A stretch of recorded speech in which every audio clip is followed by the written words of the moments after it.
कृष्ण घनौरी जी हरियाणा से। राधे राधे महाराज जी। महाराज जी राधे राधे।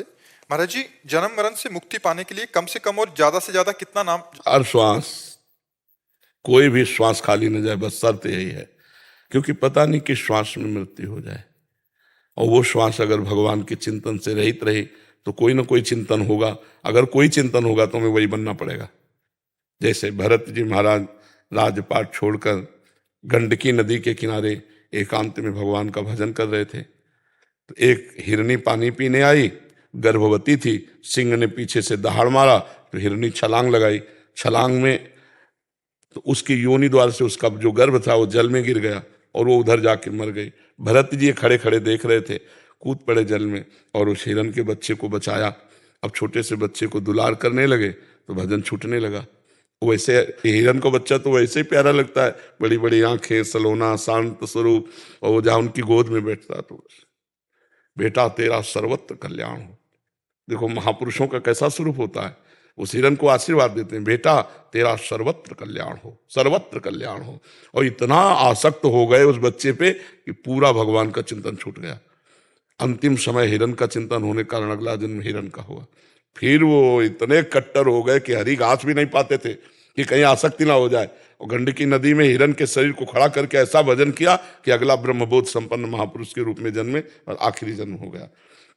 यदि हम ये सावधानी रखें कि कोई भी श्वास हमारी खाली न जाएगी, वाले श्वास इस श्वास में बोले राधा, और मर गए तो गए, श्री जी के पास पहुंच गए। अगर श्वास खाली गई तो कुछ चिंतन होगा, जो चिंतन होगा फिर हमें वही बनना पड़ेगा। इसलिए श्वास श्वास नाम जपे, दुविधा रहे न कोई। भगवत प्राप्ति में कोई दुविधा नहीं, हर श्वास में नाम जप करो। महाराज जी, राधा नाम से ज्यादा आपका भाव आता है महाराज। हाँ बिल्कुल, राधा नाम जपता तो आप ही दिखाई देते हैं महाराज। जी जी, तो आप चिंता न करो, ये श्री जी को समर्पित जीवन है। हाँ, श्री जी को समर्पित जीवन है। तो भक्ति भक्त भगवंत गुरु चतुर नाम बप एक। भक्त या भक्ति या भगवान या गुरु, चार में से किसी का ध्यान आवे वो भगवान का ही ध्यान माना जाता है। महाराज जी, जब घर वालों से अलग रूम में नाम जप करता हूँ तो वो बहुत तंग होते हैं, कहते हैं हमसे बात ही नहीं करता। एक है ये संसार के, उसकी ध्यान ना दो और अपने को बहुत शांत रखो, गुप्त रखो। जब कोई तुमसे बात करे तो प्यार से बात कर लो, उसमें भी भगवान रहते हैं। नहीं, हाँ भाई, कम शब्दों में बात करो। जाओ बच्चा, हमारा थोड़ा एकांत का मन है, अलग बैठ गए। ज्यादा ये भी ना जनाई दे कि आप बहुत भजनानंदी, नहीं आपको विक्षेप करने लगेंगे, उपहास करेंगे तो फिर आपका भजन छूटेगा। अपने को गुप्त रखे और अंदर ही अंदर भजन कर। जैसे कोई बहुत बात कर रहा थे, भाई हमारा सर दर्द कर रहा है, दूर कर दे अन्य बहाने करके, पर अपने को ये ना साबित करे कि मैं भजन करना चाहता हूँ इसलिए तुम्हें हटा रहा हूँ, नहीं तो विक्षेप पड़ जाएगा। ठीक है, ये कारण अगर किसी काम से बाहर जाना पड़े तो महाराज ये लगता है कि आज का दिन सारा खराब चला गया। पर हम इतने चतुर बने कि अगर मैं बाहर जाना तो यात्रा में भी हम नाम जप कर रहे हैं, जिससे मिले उसके साथ भी नाम जप कर रहे हैं, जो क्रिया कर रहे हैं। बहुत हमें थोड़ा खुले दिमाग के बनना चाहिए। अगर हमें बाजार में भी जाना है तो हम नाम जप करते हुए चतुरतापूर्वक सामान लें, बाजार घूम के आए, और जब आप पूरी बाजार में नाम जप करोगे तो आपको आनंद मिलेगा कि यार संसार में भी अब हम भजन करने लगे, बाजार में भी भजन करने लगे। तो एक अभ्यास परिपक्व होता है ना। एकांत कमरे का भजन तो ठीक है ही, हम बाजार का भी भजन सीखें, हम गली चलते भी भजन करें, हम काम करते भी भजन करें, तभी हमारे को सच्चा भजन का रस मिलेगा। नहीं कमरे में किया भजन, इसके बाद बाहर निकले छूट गया भजन, बाहर मर गए तो हमें भगवत प्राप्ति में बाधा हो जाएगी। इसलिए हर समय भजन। जी प्रभु, एक प्रार्थना करनी है। जी प्रभु, आप तो कृपा लाडली सरकार हो प्रभु।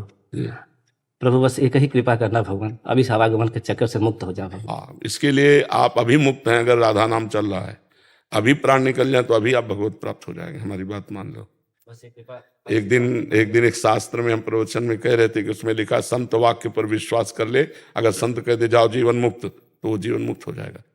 तो हम जैसे तुमसे कह रहे हैं कि राधा नाम ले रहे हो, अभी प्राण छूट जाए तो अभी मुक्त हो जाओगे। तो प्रमाण, जब बच्चे को बुलाया नारायण, भगवान का ध्यान नहीं था, भगवान को नहीं बुलाया, अपने बालक को बुलाया जा मिलने नारायण, तो भगवान के पार्षद आ गए और मुक्त हो गया। तुम जान करके राधा बोलोगे तो तुम मुक्त नहीं हो जाओगे। तो आप राधा राधा राधा, और ये विश्वास करो मैं मुक्त हो रहा हूं। जैसा सोचोगे वैसा बन जाओगे, जैसा बनना वैसा सोचना प्रारंभ कर दो। अब मैं मुक्त हो रहा हूं। अगर मुक्त ना होना होता तो मुझे साधु समागम न मिलता। जब द्रवहि दीन दयालु राघव तो साधु संगति पाइए। अंबन वचन कर्म से मैं संसार से मुक्त होना चाहता हूं, तो मैं भगवान के आश्रित हूं और मैं मुक्त हो रहा हूं। मैं देख रहा हूं रोज का रोज मैं मुक्त होता जा रहा हूं। ऐसा अनुभव करो। मैं निहाल होता जा रहा हूँ, चारों तरफ से भगवान की कृपा घेरे, मैं कृपा में डूब रहा हूँ, भगवान मुझे आकर्षित कर रहे हैं, ऐसा एकांत में चिंतन करो। भगवान मुझे आकर्षित कर रहे हैं, भगवान मुझे मिलेंगे। अगर मिलना ना होता तो ये संयोग ना बैठालते, जरूर वो मिलेंगे। मन अति हरस जनाव न तेहि, आज देखियो परम से। हो सकता है आज स्वप्न में दर्शन हो जाए, हो सकता है ऐसे चलते फिरते हो जाए। आज नहीं हुए तो आज हो जाएंगे। रोज ऐसा सोचो। सबरी जी रोज तैयारी करती थी, भगवान आएंगे। एक दिन भगवान आए। 1000 वर्ष तक रोज, 1000 वर्ष तक रोज झाड़ू लगाना, रोज फूल बिछाना, रोज फल लाना, भगवान आएंगे, भगवान आएंगे। और एक दिन भगवान आए। 1000 वर्ष तक कौन रोज नियमावली चलाएगा, लेकिन उनको विश्वास था भगवान आएंगे। भगवान आए, सबरी जी को निहाल किया। तो ऐसे ही हम संत वाक्य पर विश्वास करें, राधा राधा राधा, अपना जीवन बना ले राधा नाम, तो खत्म हो जाएगा।